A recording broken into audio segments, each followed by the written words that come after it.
Te he llamado por tu nombre. Cristian Gálvez. Capítulo 63. Año 29 después de Cristo. 3789 del calendario judío. 782 del calendario romano. Jerusalén. Era un día de primavera en Judea, y los rayos del sol jugueteaban despreocupadamente en la ciudad como niños escapados de la rigurosidad de la escuela. Las risas y carreras de los más pequeños creaban una sinfonía de inocencia y alegría en las plazas y calles de Jerusalén. Sin embargo, el destino parecía haber tejido su hilo más oscuro en la vida de la familia de Gedeón, cuyos cimientos ya estaban resquebrajados por los conflictos políticos y las turbulencias de los últimos tiempos. En medio de su dividido hogar, un niño de 8 años yacía pálido y delirante en su lecho, con la marca de una serpiente grabada en su piel como un estigma venenoso de mal augurio. El celote Simón sostenía el brazo hinchado de su sobrino mientras su conciencia se debatía entre la medicina tradicional y la extraña sabiduría de un curandero del que todo el mundo hablaba. «Gedeón», clamó Simón, con una voz quebrada por la preocupación. «Es evidente que la ayuda de la medicina no ha servido para nada. Hablan de un curandero que ha salvado a muchos con sus oraciones». El líder celote, plantado en su racionalidad y recelo, contemplaba a su hijo con preocupación. «Ningún charlatán pondrá sus manos sobre mi hijo», replicó con voz tan firme como el acero de su espada. «La medicina de nuestro médico debe ser suficiente. Las supersticiones no tienen cabida bajo mi techo». Simón miró a su hermano con frustración. La rigidez de Gedeón frente a la mística de la curación le dejaba perplejo y le llenaba de ira, no por la metodología, sino porque si él mismo fuera padre, atravesaría el mismo Sheol, la morada de los muertos, para salvar a aquel pequeño. ¿Preferirías ver a tu hijo muerto antes que permitir que el método de ese tal Jesús de Nazaret tenga la oportunidad de sanarle? ¿De Nazaret puede salir algo bueno?, preguntó Gedeón con ironía. La tensión entre los dos hermanos era tan palpable que parecía una cuerda tirante amenazando con romperse bajo la presión de un argumento ancestral. La lucha entre la razón y la fe a la desesperada. Jacob, presa del veneno, se retorcía entre fiebres, ajeno a la batalla ideológica que sus familiares libraban por su vida. Miriam, la madre del muchacho, una mujer joven y de pocas palabras pero de convicción, movida por el amor a su hijo, intervino desde el umbral de la puerta. ¿Acaso importa más vuestra orgullosa disputa que la vida de nuestro hijo?, le reprochó mientras sus ojos se llenaban de lágrimas. Si hay una chispa de esperanza, sea en la medicina o en la plegaria, ¿no es nuestro deber como padres, como familia, buscarla? El reto de su esposa golpeó la hombría de Gedeón con fuerza, pero lejos de colocar a su mujer en el lugar que le correspondía, su expresión se suavizó y su postura se relajó. Volvió la vista hacia su hijo y en la palidez que se extendía por las facciones jóvenes de Jacob, encontró la respuesta a su dilema. «Vayamos entonces», le dijo finalmente a Simón extendiendo un brazo en gesto de rendición. «Veamos a ese curandero, que Yahvé nos asista en esta hora oscura». El sol aún no había alcanzado su cénit cuando Gedeón, Miriam y Simón, con la premura abrasando sus talones, atravesaron los serpenteantes senderos polvorientos hasta la puerta del agua, que los conducía fuera de Jerusalén. El líder celote sostenía en sus brazos a su hijo Jacob, cuyo cuerpo se retorcía levemente bajo los efectos del veneno que amenazaba con robar su joven vida. Susurrando plegarias apenas audibles, Simón buscaba al sanador de quien todos hablaban, el hombre llamado Jesús, cuyas obras de compasión ya se habían tejido en el tapiz del pueblo como hilos de pura luz. Los aldeanos, al ver a Gedeón pasar con el niño en brazos, señalaban hacia las colinas donde Jesús había sido visto por última vez enseñando a la multitud. Tanto él como Simón, cargado de desesperación, y Miriam, colmada de fe, siguieron las indicaciones, cada paso guiado por la esperanza y cada aliento rogando una oración. Finalmente, en una ladera que miraba hacia el valle del Cedrón, donde se hallaba el manantial de Gihón, encontraron al hombre que buscaban. Sin embargo, lo que hallaron allí fue muy diferente al sanador que esperaban encontrar. En medio de una algarabía infantil, Jesús de Nazaret, cuya reputación por el amor a los despreciados y olvidados aumentaba con cada amanecer, Se encontraba en la sencillez de su día a la vera de un camino donde los niños jugaban. Se había quitado las sandalias y sonreía ampliamente al ser recibido por una ola de alegría pura e infantil, y sumergido en el juego, levantaba en el aire a los niños uno por uno, girando con ellos en una danza que hacía olvidar cualquier preocupación. Los discípulos, celosos de su maestro y de su tiempo, observaban con una mezcla de impaciencia y desconcierto. Gedeón se preguntó sarcástico si aquel hombre era el líder que todos esperaban que liberara a Israel del yugo romano. Al acercarse Gedeón, Miriam y Simón, la pequeña aglomeración se abrió para permitirles paso tras observar la preocupación marcada en los rostros de aquella familia. Jesús, al ver a Gedeón acercarse, interrumpió sus enseñanzas y sus juegos y se adelantó para encontrarse con él. Los ojos del maestro, llenos de una calma que parecía emanar de una fuente infinita, se posaron sobre el niño. A pesar de la predisposición del nazareno, Gedeón se negó a pedir auxilio a aquel hombre. «Rabí», intercedió Simón luchando por mantener la compostura ante la figura que emitía una presencia tan tranquila y poderosa. «Por favor, te pido que sanes a mi sobrino, pues ha sido mordido por una serpiente y temo que no le quede mucho tiempo». Jesús asintió con serena autoridad y se acercó a Jacob, cuyos ojos estaban cerrados y sus labios murmuraban delirios inducidos por la fiebre. Miró a Simón y a la madre del niño, Miriam, que no podía articular palabra, presa del miedo y de la fe. Jesús miró al cielo. «Abba». Parecía que Jesús pedía permiso a su padre para sanar a aquel crío. Con una mano suave pero firme, Jesús tocó el sitio de la mordedura, cerró los ojos y murmuró palabras suaves que nadie pudo oír. Los presentes observaban en silencio, reteniendo el aliento. Una paz inexplicable descendió sobre ellos y el aire pareció vibrar con la cercanía de lo divino. De repente y de forma gradual, Jacob cesó su agitación y se quedó quieto. Su frente estaba todavía perlada por el sudor de la fiebre. Jesús abrió los ojos y no dirigió su mirada a Gedeón, sino a Simón, dibujando en su rostro una suave sonrisa adornando sus labios. Volvió el rostro a Jacob, quien le miraba con extrañeza y atención. «La fe de tu madre y tu tío te ha traído aquí», dijo Jesús a Jacob. «Levántate, y si lo deseas, regresa a tu casa y no temas más. Estás sanado, aunque también te puedes quedar a jugar con nosotros». El asombro se diseminó entre la multitud como un fuego salvaje en la estepa. Murmullos de admiración y asombro rodearon al muchacho sanado mientras se ponía en pie, pues su cuerpo ya no estaba marcado por las señales de la aflicción. Gedeón estaba asombrado, pero su orgullo le impedía pronunciar cualquier palabra de agradecimiento. Miriam, cuyo rostro era ahora un cuadro de gratitud y alivio, se arrodilló ante Jesús, besando sus pies con ojos húmedos reflejando una gratitud inmensurable. «Rabí», exclamó la señora, «tus obras superan la razón. Permítenos honrarte, permítenos». Pero Jesús la interrumpió antes de que siguiera y amablemente la alzó frente a él. «Miriam, ve y que tu fe se mantenga fuerte, y ten misericordia con las madres de Jerusalén. Lo que has presenciado no es obra mía, sino de mi Padre, que me ha enviado. Y algún día, Miriam, tú también serás enviada». Jesús se giró y acariciando el cabello del crío le llamó por su nombre. «¿Y tú, pequeño Jacob, cuántos años tienes?» El niño estaba absorto, ensimismado y sin recordar muy bien qué había pasado. De repente sintió algo que salió del cuerpo de Jesús y entró en él. Después, solo paz y sorpresa, pues aquel hombre sabía su nombre. «Tengo 8 años». «Vaya», dijo Jesús con júbilo a sus discípulos. «Aquí tenemos a un Santiago de 8 añitos». Jacob, ya recuperado y lleno de vida, corrió al amparo de su tío. Con él a su lado, Simón notó que el milagro de la curación se había convertido en una llama que ardería por siempre en su corazón, iluminando su naciente fe y guiando sus pasos por todos los días venideros.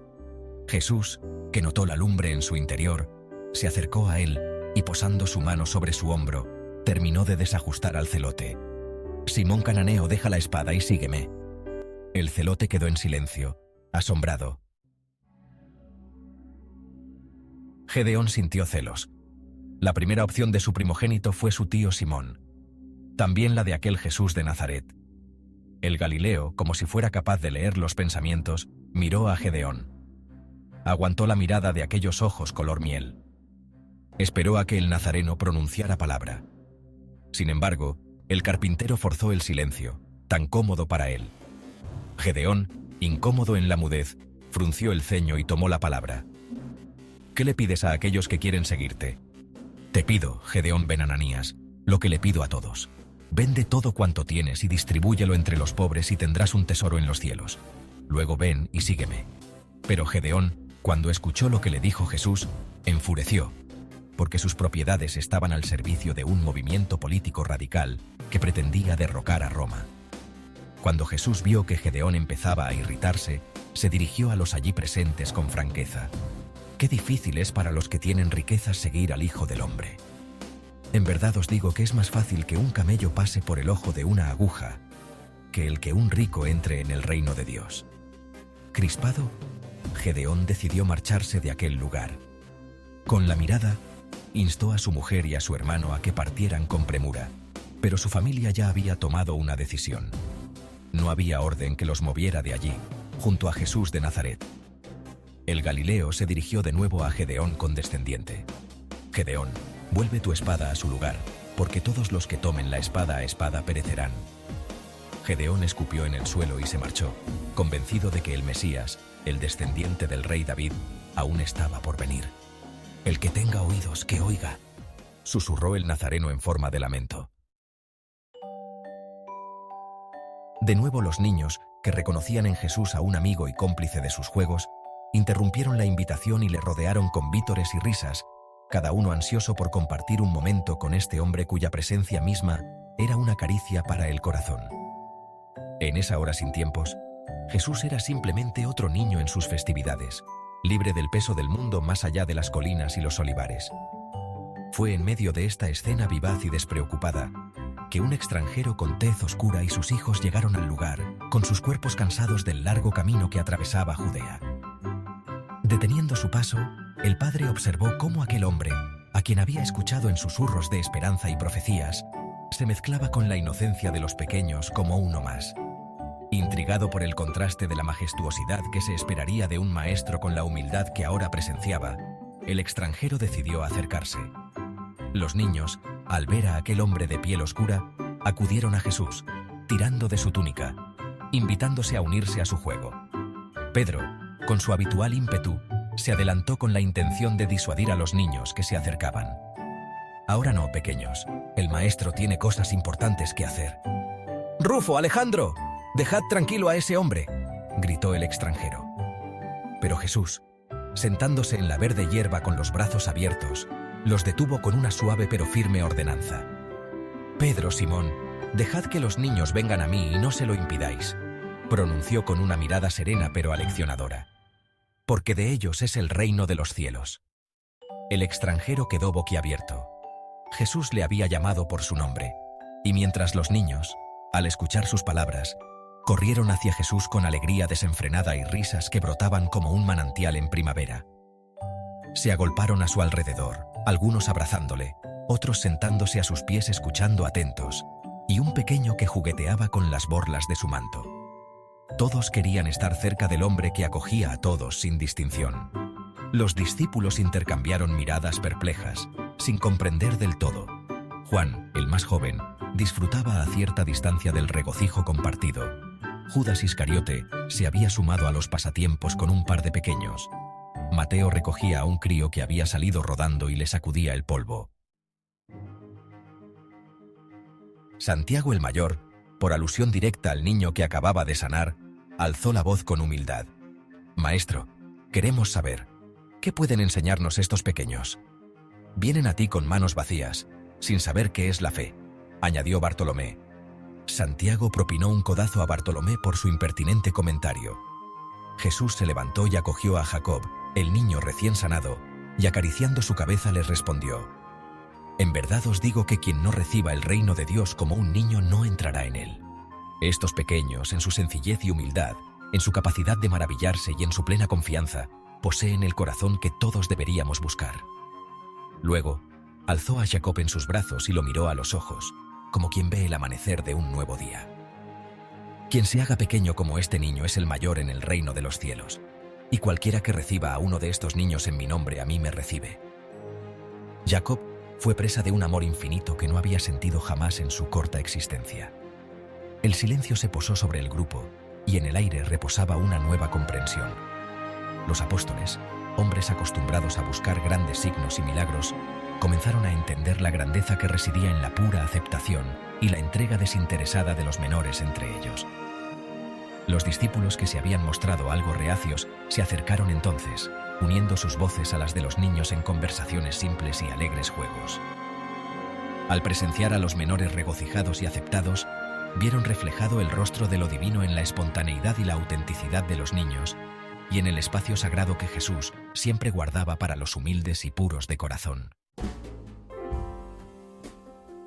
El nazareno, con la risa aún adornando su rostro y el polvo de la tierra santificando sus cabellos, se aproximó al extranjero. «Shabbat Shalom, Simón. Ven y juega con nosotros», instó Jesús con una voz que era a la vez una bienvenida y una bendición. «Hoy tenemos a varios Simones y Santiagos, y en el reino de mi Abba no hay extranjeros, solo hermanos y hermanas». Simón de Cirene, tomado por sorpresa tanto por la invitación como por ser conocido por su nombre, vaciló solo un instante antes de verse impulsado por un deseo más allá de cualquier duda. Allí, en aquel momento de espontaneidad sagrada, dejó a un lado su bagaje y tomó las manos de los niños permitiéndose ser guiado en su juego.